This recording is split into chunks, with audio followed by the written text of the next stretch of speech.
Willkommen. Schön, dass du da bist. Das ist ein Kanal, der dir hilft, Deutsch zu lernen, indem du einfach zuhörst, nachdenkst und vielleicht ein bisschen mitfühlst. Wenn dir dieser Podcast gefällt, gib gerne ein Like und abonniere den Kanal. Wenn nicht, auch gut.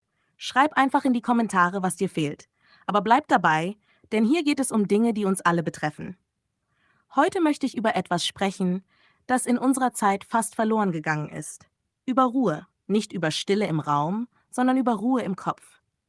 Über diesen Moment, in dem alles langsam wird und man sich selbst wieder spürt. Manchmal habe ich das Gefühl, dass wir verlernt haben, still zu sein. Nicht, weil wir es nicht wollen, sondern weil es so viel Lärm gibt. Nachrichten, Benachrichtigungen, Stimmen, Werbung, alles redet, alles blinkt, alles fordert unsere Aufmerksamkeit. Selbst wenn wir allein sind, ist es selten wirklich still. Das Handy liegt da, als würde es atmen. Ein kleines Licht, das sagt, schau mich an. Ich merke das oft bei mir selbst. Ich greife nach dem Telefon, ohne zu wissen, warum. Ich öffne eine App, die ich vor 5 Minuten schon geöffnet hatte. Es ist fast wie ein Reflex. Ich suche nichts Bestimmtes, ich will nur kurz etwas spüren. Vielleicht Ablenkung, vielleicht Bestätigung. Und danach denke ich, wofür eigentlich? Früher war Stille normal, heute ist sie fast unangenehm. Wenn nichts passiert, suchen wir sofort nach etwas. Nach Musik, nach einem Video, nach einem Gespräch. Als wäre Ruhe ein Zeichen von Leere. Dabei ist sie genau das Gegenteil. Sie ist Raum. Ein Moment, in dem man wieder merkt, dass man da ist. Ich glaube, das Schwierige ist, dass die Welt uns ständig sagt, mach mehr, sei schneller, sei erreichbar. Und wenn man dann mal nichts tut, entsteht sofort dieses Gefühl, als würde man Zeit verschwenden. Aber was, wenn genau diese scheinbar nutzlosen Momente die wichtigsten sind? Es gibt Tage, an denen ich mich frage, wann ich das letzte Mal einfach nur da war. Ohne Musik, ohne Gedanken an das Nächste, ohne diesen leisen Druck, produktiv zu sein.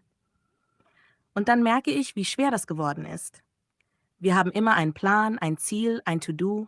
Selbst Entspannung ist oft geplant. Yoga um 6, Meditation um 7, Ruhe auf Knopfdruck. Aber echte Ruhe kommt nicht, wenn man sie plant. Sie kommt, wenn man aufhört, etwas zu erzwingen. Wenn man einfach sitzt, den eigenen Atem hört und nichts ändern will. Es klingt so einfach, und doch fühlt es sich fast fremd an. Ich beobachte oft Menschen im Bus oder in der Bahn. Niemand schaut mehr aus dem Fenster.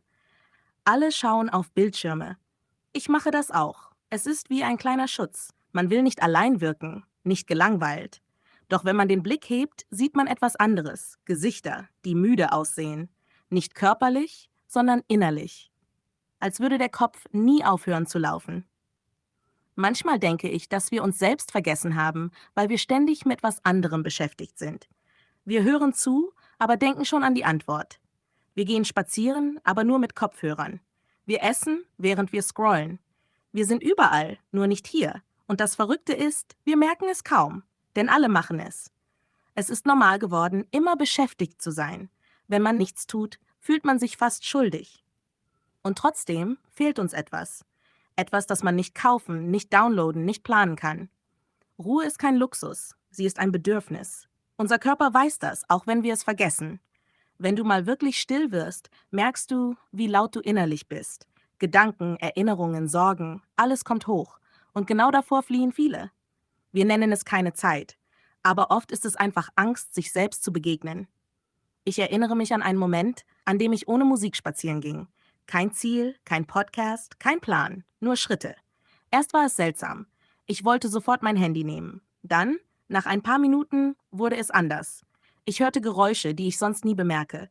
Den Wind, das Rascheln der Blätter, das entfernte Lachen von jemandem. Es war so einfach und so echt. Vielleicht geht es genau darum. Ruhe ist nichts, das man finden muss. Sie ist schon da. Unter all dem Lärm, unter den Gedanken, unter der ständigen Bewegung. Man muss nur aufhören, sie zu übertönen. Ich weiß, das klingt leichter, als es ist. Denn manchmal fühlt sich Ruhe unbequem an. Sie zeigt uns, was wir vermeiden. Sie macht ehrlich. Aber gerade deshalb ist sie so wichtig. Ohne sie verlieren wir das Gespür für uns selbst. Ich glaube, jeder von uns sehnt sich nach Momenten, in denen alles still ist. Nicht einsam, nicht leer, einfach still. Ein Moment, in dem man nicht reagieren muss, nicht leisten, nicht denken, nur sein. Und vielleicht ist das der Anfang. Ein kleiner Schritt zurück, ein bewusster Atemzug, ein paar Minuten ohne Ablenkung. Keine große Veränderung, nur die Entscheidung, kurz dazubleiben. Hier, jetzt, ohne etwas zu tun. Denn wenn man lernt, still zu sein, hört man wieder, was wichtig ist. Nicht das, was laut ist, sondern das, was bleibt. Manchmal denke ich, dass wir gar nicht mehr merken, wie laut alles geworden ist. Nicht nur draußen, auch in uns. Dieser ständige Fluss aus Nachrichten, Bildern, Stimmen, er hört nie auf.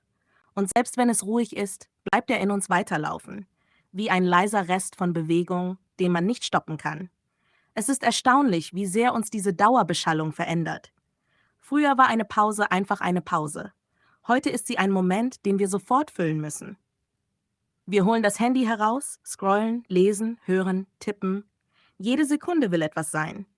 Es ist, als hätten wir verlernt, nichts zu tun. Ich sehe das überall, im Café, in der Bahn, beim Warten an der Kasse. Niemand schaut einfach vor sich hin. Alle haben ihre Bildschirme. Und wenn das Handy vergessen wurde, entsteht sofort Unruhe. Was, wenn man etwas verpasst? Was, wenn gerade jetzt eine Nachricht kommt?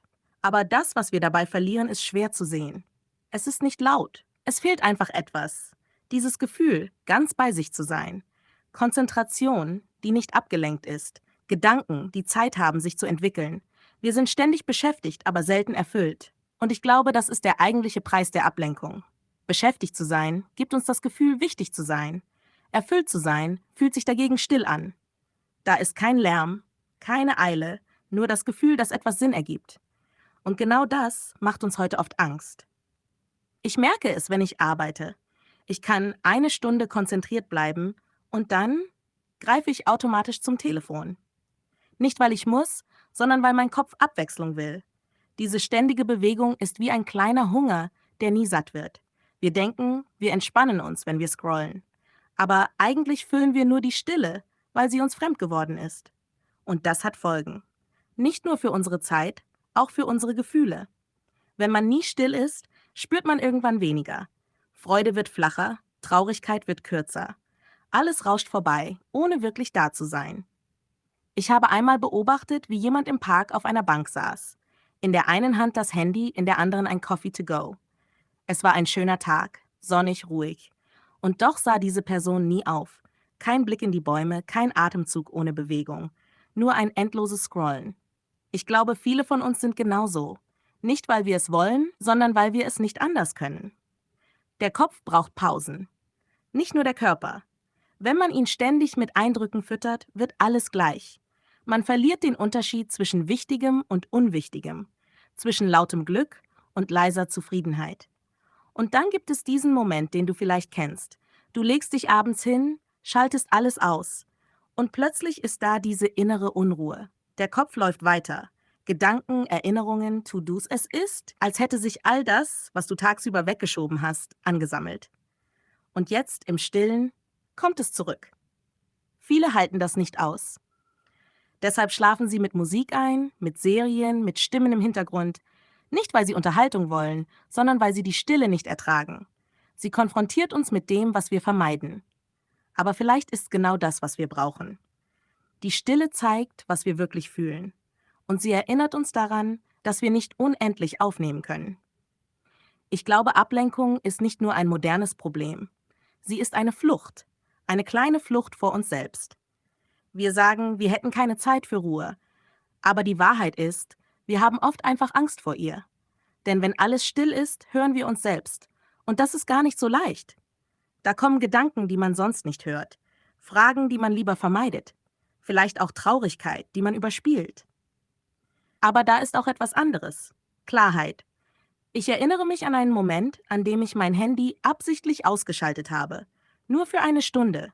Es fühlte sich erst komisch an. Ich hatte das Gefühl, etwas zu verpassen. Doch dann wurde es ruhig. Mein Kopf war leerer, aber auch freier. Und plötzlich merkte ich, wie sehr ich diese Leere gebraucht hatte.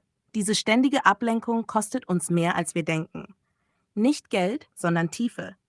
Wir hören auf, wirklich zu fühlen. Wir springen von einem Eindruck zum nächsten und alles wird flach. Vielleicht muss man sich das wieder erlauben. Ein bisschen Langeweile, ein bisschen Nichtstun. Es klingt banal, aber darin liegt etwas Heilsames. In dieser Leere wächst etwas Neues. Gedanken werden klarer, Gefühle echter. Und vielleicht ist das der erste Schritt zurück zu innerer Ruhe. Zu merken, dass man nicht immer etwas tun muss, um zu sein. dass es okay ist, einfach zu sitzen, ohne Grund, ohne Ziel. Denn das, was uns wirklich fehlt, ist nicht Information, es ist Tiefe. Und Tiefe entsteht nur dort, wo man still wird. Langsam zu werden ist schwerer, als man denkt. Es klingt so einfach. Ein bisschen ruhiger leben, weniger hetzen, öfter durchatmen. Aber in einer Welt, in der alles schnell ist, fühlt sich Langsamkeit fast wie Widerstand an. Man hat das Gefühl, man müsse sich rechtfertigen, wenn man nicht mithält. Und doch merke ich immer wieder, wie gut es tut, wenn man es einfach versucht. Nicht als Ziel, nicht als Projekt, sondern als kleine Entscheidung, die man im Moment trifft. Zum Beispiel, wenn man nach Hause läuft und nicht die Abkürzung nimmt, sondern den längeren Weg. Wenn man merkt, dass man gerade hetzt und einfach stehen bleibt. Einen Atemzug lang. Langsamkeit ist keine Schwäche. Sie ist eine Art, das Leben wieder zu spüren. Wenn man immer schnell ist, sieht man vieles nur im Vorbeigehen. Die Farbe des Himmels, den Geruch von frischem Brot, die kleinen Geräusche einer Stadt, die langsam aufwacht. Diese Dinge sind da, aber man hört sie nicht, wenn man rennt. Ich erinnere mich an einen Morgen, an dem ich viel zu früh wach war. Draußen war es noch dunkel.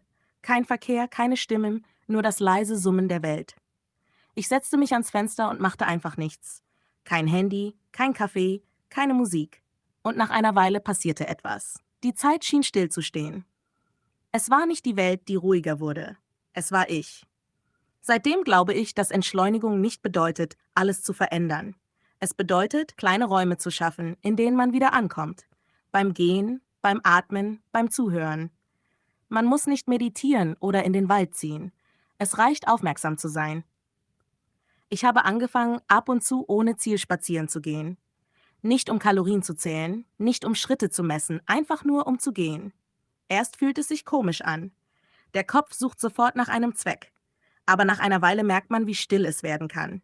Nicht draußen, sondern innen. Wenn du wirklich langsam gehst, verändert sich etwas. Der Atem wird ruhiger, der Blick weicher, die Gedanken verlieren ihren Druck. Plötzlich ist da Platz. Platz für dich, für das, was du wirklich fühlst. Es ist faszinierend, wie schnell man wieder ins Alte fällt. Du gehst ruhig und dann klingelt das Telefon, eine Nachricht, eine Erinnerung. Und sofort ist der Kopf wieder voll. Aber das ist in Ordnung. Es geht nicht darum, perfekt zu sein. Es geht darum, immer wieder zurückzufinden. Manchmal hilft es, einfach zu hören. Ohne Musik, ohne Worte, nur die Geräusche um dich herum.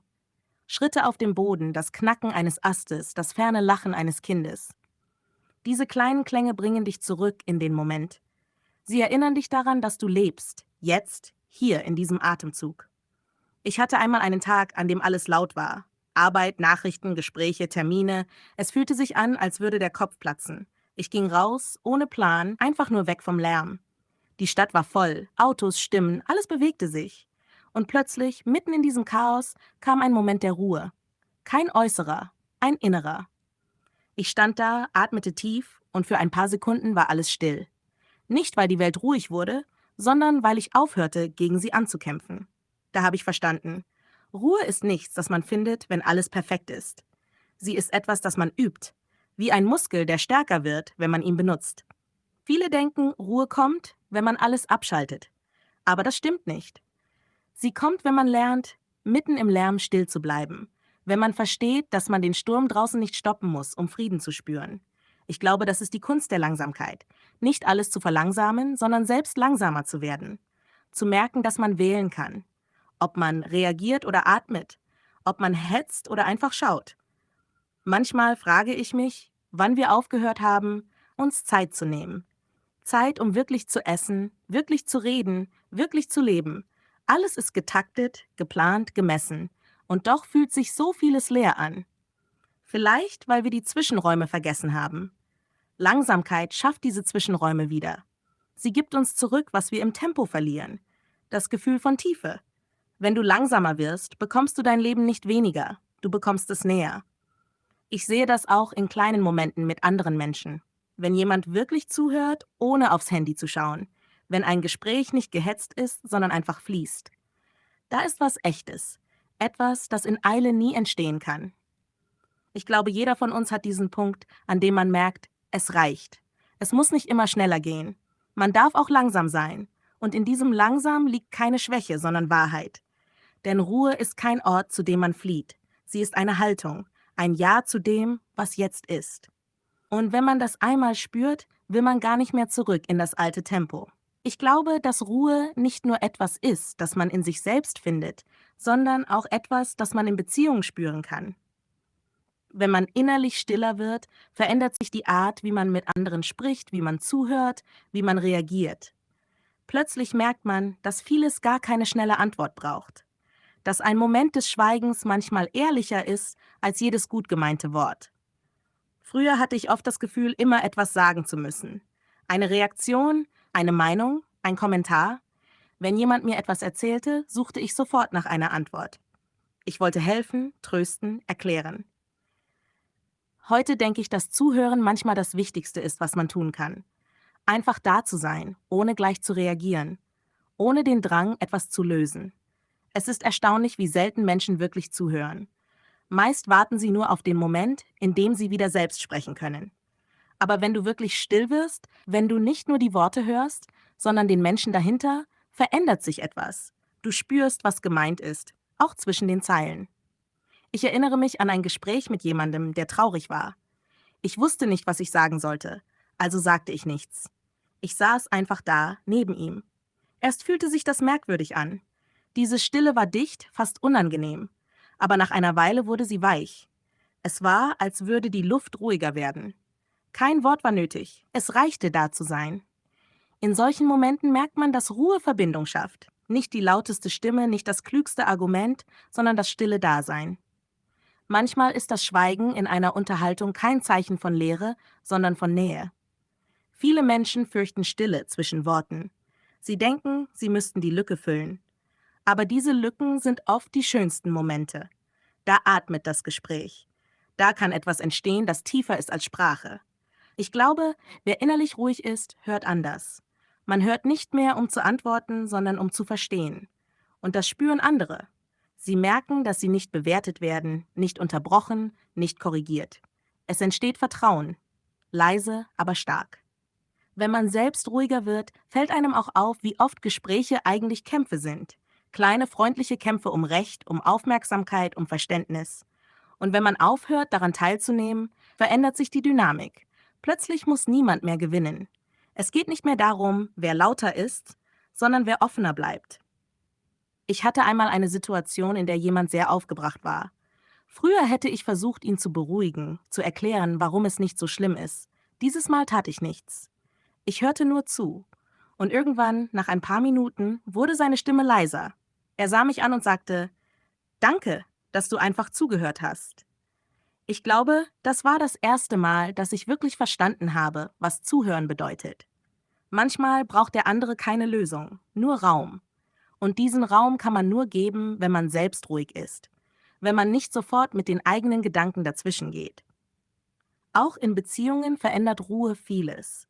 Wenn man nicht sofort auf jede Emotion reagiert, nicht auf jeden Streit, nicht auf jedes Missverständnis, entsteht plötzlich Platz für Verständnis. Nicht jedes Wort muss verteidigt, nicht jede Geste erklärt werden. Manche Dinge klären sich einfach, wenn man sie lässt. Ich habe gelernt, dass Schweigen in einer Beziehung kein Zeichen von Distanz ist. Es kann auch Vertrautheit bedeuten. Dieses stille Zusammensein, bei dem man nichts sagen muss, weil alles gut ist, so wie es ist. In einer lauten Welt wirkt das fast ungewohnt. Wir denken oft, Nähe müsse sich durch Worte zeigen. Aber manchmal zeigt sie sich gerade in der Ruhe, wenn man nebeneinander sitzt, jeder in seinem Gedanken und trotzdem verbunden ist. Ruhe in Gesprächen bedeutet nicht, dass man emotionslos wird. Im Gegenteil. Sie lässt Emotionen Raum, ohne sie sofort zu kontrollieren. Wenn jemand wütend ist, traurig, unsicher und du bleibst ruhig, ohne dich zu verschließen, dann entsteht etwas Starkes. Eine Art Vertrauen, dass alles Platz haben darf. Mir fällt auf, dass Menschen, die innerlich ruhig sind, selten laut sein müssen. Ihre Gegenwart allein verändert die Stimmung im Raum. Man redet anders mit ihnen, man fühlt sich sicherer. Vielleicht, weil sie nichts beweisen müssen. Sie hören zu, ohne sich selbst zu verlieren. Ich glaube, das ist eine der schönsten Formen von Ruhe, die man teilt. Wenn du selbst still wirst, werden andere oft auch leiser. Nicht, weil du sie zwingst, sondern weil sie sich verstanden fühlen. Es gibt Gespräche, die sind wie Wellen, laut, unruhig, voller Bewegung. Und es gibt die anderen, die still sind, aber tief. in denen man nicht viel sagt, aber viel spürt. Ich finde, diese stillen Gespräche bleiben länger im Gedächtnis. Vielleicht ist das der wahre Wert von Ruhe zwischen Menschen. Sie schafft Nähe, ohne dass man sich erklären muss. Sie lässt Raum für Echtheit. Und in einer Zeit, in der alle reden, ist das vielleicht das größte Geschenk, das man geben kann. Einfach da zu sein, still, aufmerksam, offen. Wenn man beginnt, langsamer zu leben, verändert sich nicht nur der Alltag, sondern auch das Gefühl für Zeit. Früher schien sie immer zu rennen, als müsste man ihr hinterherlaufen, um nichts zu verpassen. Doch wenn man langsamer wird, merkt man plötzlich, dass sie gar nicht wegrennt. Sie dehnt sich. Ein Tag fühlt sich nicht mehr an wie ein Wettlauf, sondern wie ein Raum, in dem man sich bewegen kann. Ich habe das besonders gemerkt, wenn ich morgens nicht sofort ins Handy schaue. Früher begann der Tag mit einem Strom von Nachrichten, Bildern, Aufgaben. Jetzt bleibe ich einfach einen Moment sitzen, noch bevor ich etwas tue. Ich höre den Atem, sehe das Licht im Zimmer, spüre, dass der Tag noch leer ist. Und genau das ist schön.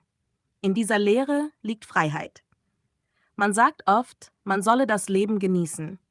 Aber man kann nichts genießen, wenn alles zu schnell vorbeiläuft. Genuss braucht Zeit. Es ist wie beim Essen. Wenn man hastig schluckt, spürt man den Geschmack nicht. Wenn man langsam kaut, wird jede Kleinigkeit intensiver. So ist es auch mit Momenten. Wenn du sie nicht eilst, werden sie größer. Mit der Zeit merkt man auch, dass weniger Dinge reichen. Man braucht nicht ständig neue Erlebnisse, neue Menschen, neue Eindrücke. Je stiller man wird, desto klarer erkennt man, was wirklich gut tut und was nur laut ist. Früher dachte ich, mehr Erlebnisse bedeuten mehr Leben. Heute denke ich, Tiefe ist wichtiger als Menge.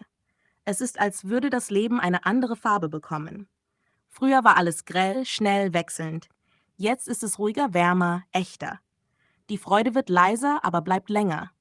Sie ist nicht mehr das Feuerwerk, sondern das Licht. Das bleibt, wenn es dunkel wird. Und es verändert auch Beziehungen. Wenn du langsamer wirst, siehst du die Menschen anders. Du hörst wirklich, was sie sagen und spürst, was sie meinen. Du redest weniger, aber das, was du sagst, kommt aus Ruhe, nicht aus Reaktion. Das macht Gespräche weicher. Man will nicht mehr Recht haben, man will verstehen. Ich glaube, in dieser Ruhe liegt die Grundlage für Freude. Nicht die laute Freude, die man feiert, sondern die Stille, die einfach da ist. Wenn man mit einer Tasse Tee am Fenster sitzt. Wenn man spazieren geht und der Wind durchs Haar streicht. Wenn man merkt, dass man nichts braucht, um sich lebendig zu fühlen. Viele suchen das Glück, als wäre es irgendwo versteckt. Aber Glück ist oft nur Ruhe, die man spürt und als Frieden erkennt. Diese Art von Freude braucht keine besonderen Umstände. Sie wächst dort, wo man aufhört, ständig etwas zu erwarten. Manchmal frage ich mich, ob das vielleicht das eigentliche Ziel von allem ist. Nicht mehr so viel zu wollen, sondern zu merken, dass vieles schon da ist. Wenn man weniger braucht, verliert man nichts. Im Gegenteil, man gewinnt Raum. Raum zum Fühlen, zum Denken, zum Sein. Weniger Menschen, aber tiefere Verbindungen. Weniger Worte, aber ehrlichere Gespräche. Weniger Pläne, aber mehr Leben in jedem Moment. Das ist kein Rückzug, es ist eine Rückkehr. Ich merke auch, dass ich geduldiger werde. Früher wollte ich Ergebnisse sofort. Heute kann ich warten. Dinge dürfen sich entwickeln. Menschen dürfen Zeit brauchen. Und in dieser Geduld steckt so viel Ruhe. Sie macht weich, sie macht menschlich. Vielleicht ist das der Punkt. Ruhe ist kein Stillstand. Sie ist Bewegung in anderer Form. Nicht nach außen, sondern nach innen. Wenn man lernt, leise zu werden, bewegt sich etwas Tieferes. Man sieht klarer, man spürt mehr, man lebt bewusster. Ich habe aufgehört zu glauben, dass man Balance einmal findet und dann behält. Sie ist kein Zustand, sie ist ein Prozess. Mal verliert man sie, mal findet man sie wieder. Aber jedes Mal lernt man etwas über sich selbst. Und das ist genug. Ruhe bedeutet nicht, dass alles perfekt ist. Manchmal ist sie nur ein Atemzug mitten im Chaos. Ein kurzer Moment, in dem du merkst, ich bin hier. Ich atme. Ich lebe. Und das reicht. Ich wünsche jedem Menschen solche Momente. Kleine, unscheinbare, aber echte. Die man nicht posten kann, aber spürt. Wenn du das hier hörst, vielleicht erinnerst du dich an den letzten Moment, in dem du wirklich ruhig warst. Vielleicht ist es lange her, vielleicht gestern. Versuch, ihn dir zurückzuholen. Nicht durch Planen, nicht durch Mühe. Einfach, indem du dich hinsetzt, atmest und nichts musst. Denn manchmal beginnt das echte Leben genau dort, wo man aufhört, es festzuhalten. Danke, dass du heute dabei warst und dir Zeit genommen hast, zuzuhören. Wenn dir dieser Podcast gefallen hat, gib ihm gern ein Like und abonniere den Kanal. Und wenn du magst, schreib in die Kommentare, welche Themen dich gerade beschäftigen oder worüber du beim nächsten Mal gern hören würdest. Bleib achtsam, bleib freundlich mit dir selbst. Und vergiss nicht, Ruhe ist kein Ziel. Sie ist ein Zuhause, zu dem du immer zurückkehren kannst.